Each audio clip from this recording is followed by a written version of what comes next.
गीता में भगवान कहते हैं तपाम्यहम अहम वर्षम निगृहणामि उत्सृजामि च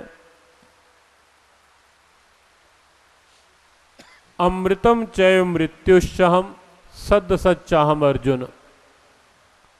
भगवान कहते हैं अर्जुन, सूर्य के रूप में तपता भी मैं ही हूं और बादलों के रूप में बरसता भी मैं ही हूं। मृत्यु भी मैं ही हूं और अमृत भी मैं ही हूं, सत भी मैं ही हूं और असत भी मैं ही हूं। यहीं से थोड़ी सी चर्चा प्रारंभ करते हैं और जैसे उनकी मौज, जैसे उनकी लीला, जितनी उनकी लीला, क्योंकि परिस्थितियों के आगे निराशा का कोई प्रश्न नहीं है। हाँ, उन्होंने आने का अवसर दे दिया है और अब तो आप यहाँ बैठे ही हैं, बाहर निकलेंगे तो और भीगेंगे, इसलिए यही ठीक है। हाँ, ये भी उनकी कृपा का धन्यवाद, क्योंकि सोच में गए अब मन को यहाँ, और बरसात में भी केवल उसकी कृपा की वर्षा का दर्शन, उसकी कृपा है ये भी, उसकी लीला है ये भी, उसकी मौज है ये भी। और जीवन में वास्तव में अगर शांत रहना है तो उसका सूत्र एक है, सभी शांत रहें और ध्यान अपना यहीं रखें। शांत रहना है तो उसका सूत्र ही गीता ने एक बताया है कि लोकवत् लीला कैवल्यम, इस सृष्टि को उसकी लीला के रूप में देखो। सर्दी गर्मी मान अपमान, सुख दुख, जीत हार, लाभ हानि, गीता में बार बार ये संकेत आता है, ये संदेश आता है कि ये जो कुछ भी है पार्थ, तो इसमें सम रह, तो इसमें मन को एक रूप रख, एक रस रख। और कैसे रखा जा सकता है? गीता में 6 अध्याय में 3 श्लोक हैं एक साथ। वहां परिस्थितियों में समता, पदार्थों में समता और प्राणियों में समता। व्यवहार में ये 3 स्थितियां, एक तो प्राणी, रिश्ते नाते, स्वजन परिजन, मिलने वाले आने वाले, बहुत से लोग, ये प्राणियों की श्रेणी में। दूसरी बात पदार्थ, जो कुछ मिला है, मकान है, दुकान है, व्यापार है या धन है, पदार्थ जितने भी हैं, वस्तुएं हैं, वो सब कुछ।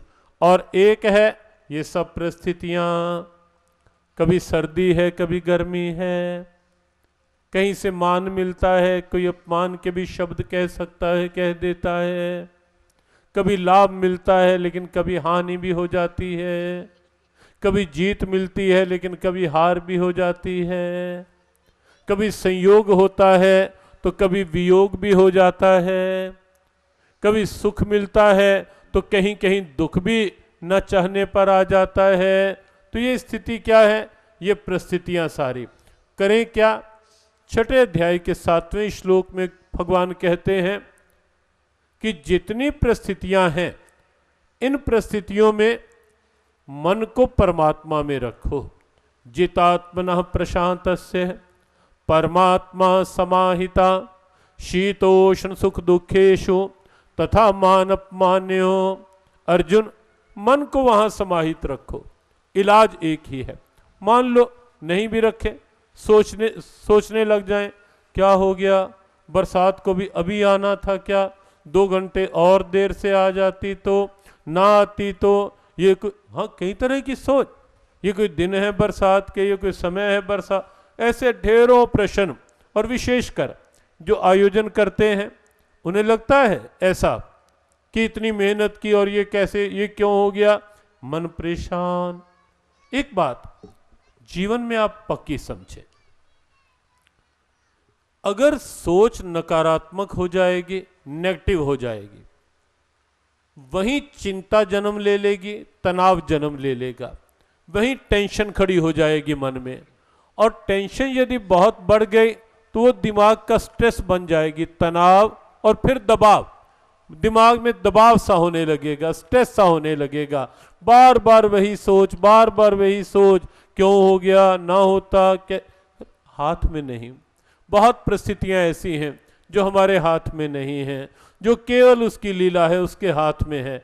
सर्दी कब होनी है, कब नहीं होनी, हमारे हाथ में थोड़े ना है। बरसात कब होनी है, कब नहीं होनी, किसी वैज्ञानिक के हाथ में थोड़े ना है।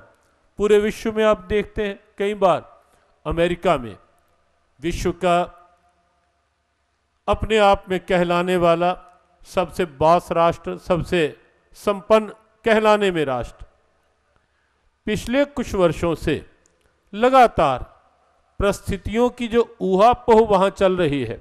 अभी कुछ ही दिन पहले वहां बर्फीले तूफान आए, 5-6 महीने पहले वहां एक विशेष प्रकार के तूफान में कितनी विकृत स्थितियां हो गई। लगभग 1.5 वर्ष पूर्व वहीं थे हम, उसी क्षेत्र में, न्यू जर्सी, न्यूयॉर्क, और एकदम विशेष प्रकार का एक वहाँ तूफान चला था। और रात में कमरे में बैठकर हम भी शीशे में से देख रहे थे वृक्षों को झूमकर गिरते हुए, नाचते हुए, और सारी स्थितियां वही देखा हमने स्वयं आंखों से। पूरी सड़कें जाम हो गई, 1 सप्ताह तक बिजली बंद हो गई, गाड़ियां चलनी बंद हो गई, फ्लाइट्स 3-3 दिन बंद रही अमेरिका में। ये सब हुआ, लेकिन अमेरिका ये तो नहीं कर पाया कि रोक दे, ऐसा तूफान हमारे देश में क्यों आ गया, हम नहीं आने, ये नहीं कर पाया, नहीं हो पाया। जापान में पिछले साल आप सब ने सुना, समाचार माध्यमों में देखा, कैसी स्थिति बनी। तकनीक की दृष्टि से विश्व का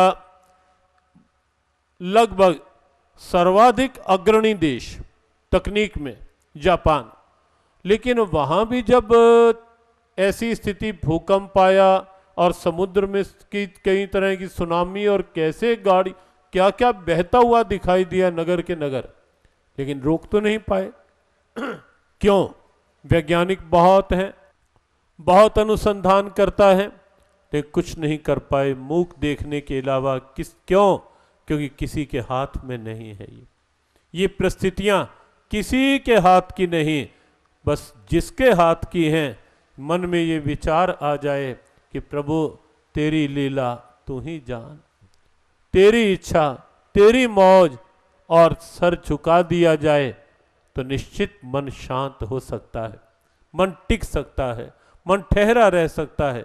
नहीं तो जरा सी गर्मी बढ़ती है तो परेशानी, जरा सी सर्दी बढ़ती है तो परेशानी, बरसात नहीं होती गर्मियों में तो परेशान, हो के रुकती नहीं, अगर 2 दिन चलती रहती है तो परेशान। तो कहीं ना कहीं मानसिक अशांति बनी रहती है। किस कारण? ये क्यों हो गया और ये क्यों नहीं हुआ? 2 ही कारण होते हैं तनाव के। जैसा मैं चाहती थी, जैसा मैं चाहता हूं, वैसा क्यों नहीं हुआ, और जो मैं नहीं चाहता वो क्यों हो गया। बस यही 2 कारण हैं तनाव के। कितना भी आप विचार कर लेना, कारणों में यही दिखेंगे, जो मैं नहीं चाहता वो क्यों हो गया, और जो मैं चाहता था वो क्यों नहीं हुआ। लेकिन संसार है, जिस संसार में मैं और आप आए हैं, यहाँ चाहना ना चाहना किसी इंसान के हाथ में नहीं है, ये तो केवल और केवल उसके हाथ में है। और बहुत आसान उपाय गीता ने बताया, सुख दुखे समय कृत्वा लाभ लाभो ज्याज्यो ततो युद्धाय युज्यस्व नैवं पाप माप्स्यसि। अनेक संकेत गीता में, दुखेष्वनुद्विग्न मना सुखेष्व सप्रिया वीतराग भय क्रोधास्थिर मुनिरुच्यते। भगवान ने कहा उसी की बुद्धि स्थिर है, स्थित है। किसकी?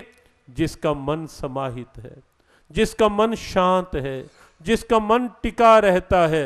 और मन कैसे टिकेगा? जब परमात्मा टिकी हुई सत्ता में लगेगा। और जब परिस्थितियों में ये देख लोगे, सर्दी भी तेरी लीला थी, गर्मी भी तेरी मौज है। बड़े बड़े नगरों में तो आजकल ये देखा जाता है, लोगों के अपने जो टेम्परेचर हैं मन के, वो टीवी या समाचार माध्यमों के जो टेम्परेचर होते हैं उसके अनुसार बढ़ते घटते रहते हैं।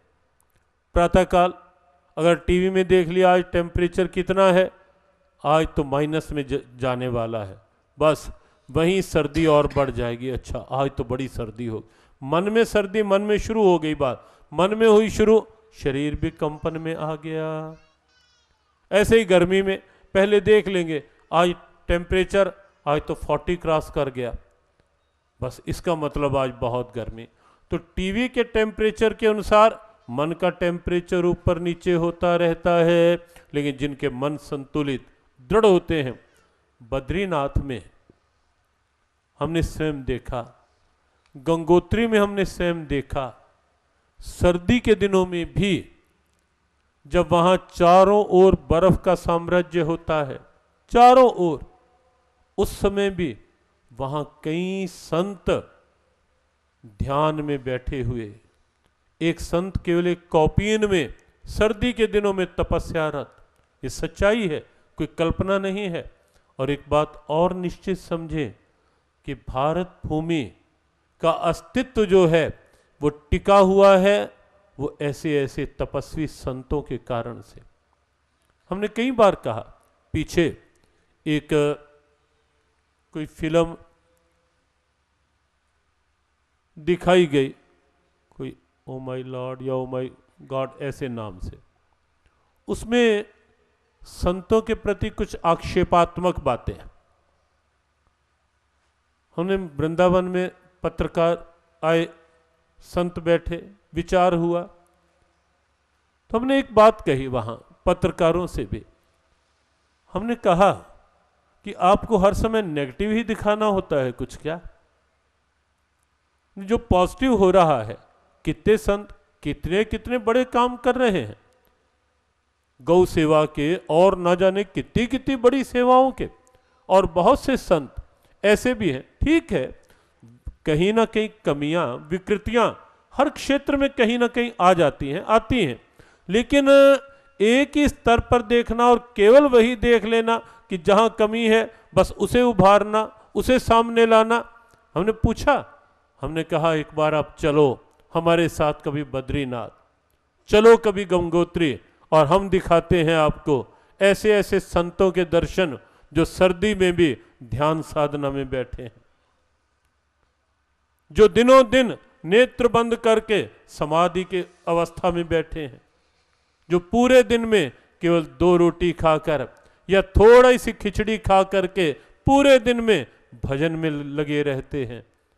बहुत से संत हैं ऐसे, और इस देश का ये गौरव रहा है। यद्यपि हमारी मातृभूमि ने कठिनाइयों के बहुत दिन देखे हैं, परतंत्रताओं के बहुत दिन देखे हैं।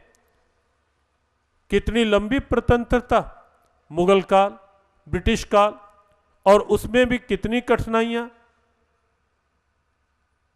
कितनी स्थितियां विपरीत। लेकिन एक बात जो हमारी भारत भूमि का गौरव रही है, ऐसा एक भी दिन मेरी भारत भूमि को नहीं देखना पड़ा जिस दिन ये धरा त्यागी, तपस्वी, मनस्वी संतों की चरण रज से वंचित रही हो। ऐसा एक भी दिन मेरे भारत में नहीं आया। आप अतीत का, कभी का इतिहास उठाकर देख लें, कभी का, जब से ये सृष्टि बनी तब से लेकर वशिष्ठ, व्यास, कण्व, कण्णाद ऋषियों की वो परंपरा, जहां से सृष्टि प्रारंभ हुई, गीता ने जहां के लिए कहा महर्षिया सप्तपूर्वे चत्वारो मनवस्तथा मदभावा मानसा जाता येषाम लोक इमा प्रजा। गीता के 10वें अध्याय में 6वां श्लोक भगवान ने कहा महर्षिया सप्तपूर्वे, इस सृष्टि की रचना जब मैंने की तो कैसे की? सनक, सनंदन, सनत, सनातन कुमार, 4 कुमार, सप्तऋषि,